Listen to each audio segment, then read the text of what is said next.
युग बीते पर सत्य न बीता, सब हारा पर सत्य न हारा। आत्मा परम स्वतंत्र है, उसमें कोई बंधन नहीं, कोई बाधा नहीं। पश्चिम में एक विचारक हुआ दिदरो, उसने सिद्ध किया है कि ईश्वर पूर्ण शक्तिमान नहीं है, सर्वशक्तिमान नहीं है। उसने तर्क जो दिए हैं ऐसे हैं कि लगेगा कि बात ठीक कह रहा है। जैसे वह कहता है, क्यों, क्या ईश्वर दो और दो के जोड़ से 5 बना सकता है? यह अपने को भी अड़चन मालूम होती है कि 2 और 2 से 5 ईश्वर भी कैसे बनाएगा, तो फिर सर्वशक्तिमान कैसा 2 और 2 4 ही होंगे। क्या ईश्वर एक त्रिकोण में 4 कोण बना सकता है? कैसे बनाएगा? 4 कोण बनाएगा तो वह त्रिकोण नहीं रहा। त्रिकोण रहेगा तो 4 कोण बन नहीं सकते, उसमें तो सीमित हो गया। ईश्वर ईसाइयों की जो ईश्वर के बाबत धारणा है उसको तो दिदरों ने झकझोर दिया है। लेकिन अगर दिदरों को भारतीयों की धारणा पता होती तो मुश्किल में पड़ जाता। वे कहते हैं कि यही तो सारा उपद्रव है कि ईश्वर की स्वतंत्रता ऐसी है कि 2 और 2 5 बना देता है, 2 और 2 3 बना देता है। इसी को तो हम माया कहते हैं, जिसमें 2 और 2 5 हो जाते हैं, 2 और 2 3 हो जाते हैं। जब 2 और 2 4 हो जाएं, माया के बाहर हो गए। यहाँ त्रिकोण चतुर्भुज से बैठे हैं। यहाँ बड़ा धोखा चल रहा है। यहाँ कोई कुछ समझे है, कोई कुछ समझे है, जो वैसा है वैसा भर का पता नहीं रहा। 2 और 2 4 नहीं रहे। एक बात पक्की है, जो जहाँ जैसा है वैसा न रहा। 2 और 2 4 न रहे, एक बात पक्की है और सब हो गया। इसको ही हम माया कहते हैं। माया को हमने परमात्मा की शक्ति कहा है। इसका अर्थ हुआ कि अगर परमात्मा चाहे तो अपने को भ्रम देने की भी शक्ति उसमें है, नहीं तो सीमित हो जाएगा।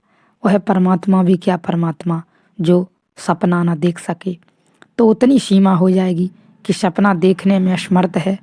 नहीं, परमात्मा सपना देख सकता है। तुम सपना देख रहे हो, तुम परमात्मा हो। जो सपना देख रहे हो, जाग सकते हो, सपना देख सकते हो, और यह क्षमता तुम्हारी है। इसलिए तुम जब चाहो तब सपना देख सकते हो और तुम तब चाहो तब जाग सकते हो। यह तुम्हारी मर्जी है कि तुम अगर जागे ही रहना चाहो तो तुम जागे ही रहोगे। तुम अगर सपने में ही रहना चाहो तो तुम सपना देखते रहोगे। मनुष्य की स्वतंत्रता अबाध है, बिना बाधा के है। आत्मा की शक्ति अबाध है, बिना बाधा की शक्ति है।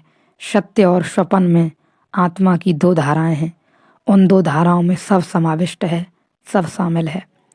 तुम पूछते हो कि क्या पुनर्मिलन संभव है? पहले तो पुनर्मिलन कहो मत, पुनः स्मरण कहो, तो तुमने ठीक शब्द उपयोग किया। फिर तुम पूछते हो कि क्या न बिछड़न वाला, उसकी गारंटी मैं नहीं दे सकता, क्योंकि वह तुम्हारे ऊपर निर्भर है, तुम्हारी मर्जी। तुम अगर उसे छोड़ना चाहो, भूलना चाहो, तो तुम्हें कोई भी रोक नहीं सकता। परेशान मत होना। उसे याद करना चाहो तो तुम्हें कोई रोक नहीं सकता, और इससे तुम परेशान मत होना। इससे तो तुम अहोभाव मानना कि तुम्हारी स्वतंत्रता कितनी है। तुम परमात्मा तक को भूलना चाहो तो कोई बाधा नहीं है। परमात्मा जरा भी अड़चन तुम्हें देता नहीं।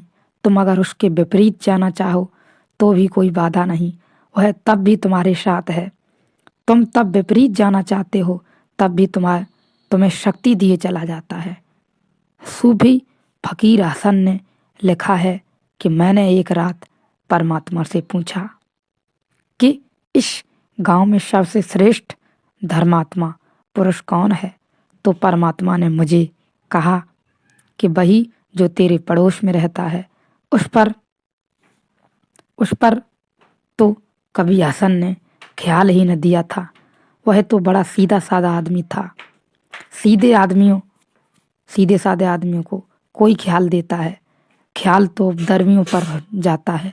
सीधा साधा आदमी था, चुपचाप रहता था, साधारण आदमी था, अपनी मस्ती में था, न किसी से लेना देना, किसी ने ख्याल ही न दिया था।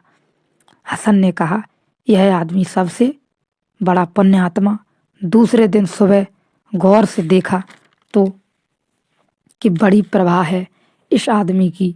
दूसरी रात उसने फिर परमात्मा से कहा कि अब एक प्रश्न और, यह तो अच्छा हुआ आपने बता दिया। पूजा करूंगा इस पुरुष की, नमन करूंगा इसे, यह मेरा गुरु हुआ। अब एक बात और बता, इस गांव में सबसे बड़ा कौन आदमी है जिससे मैं बचूं? परमात्मा ने कहा, वही तेरा पड़ोसी। उसने कहा, यह जरा उलझन की बात है। तो परमात्मा ने कहा, मैं क्या करूं? कल रात वह अच्छे भाव में था, आज बुरे भाव में। मैं कुछ कर सकता नहीं। कल सुबह मैं कह नहीं सकता कि क्या हालत होगी। वह फिर अच्छे भाव में आ सकता है। आत्मा परम स्वतंत्र है, उस पर कोई बंधन नहीं। इस परम स्वतंत्रता को ही मोक्ष कहते हैं। मोक्ष में यह बात समाविष्ट है कि तुम चाहो भूलना तो तुम्हें कोई रोक नहीं सकता। वह मोक्ष भी क्या मोक्ष होगा जिसके तुम बाहर निकलना चाहो और निकल न सको। परमात्मा और आत्मा स्वतंत्र है और यही इसका मोक्ष है।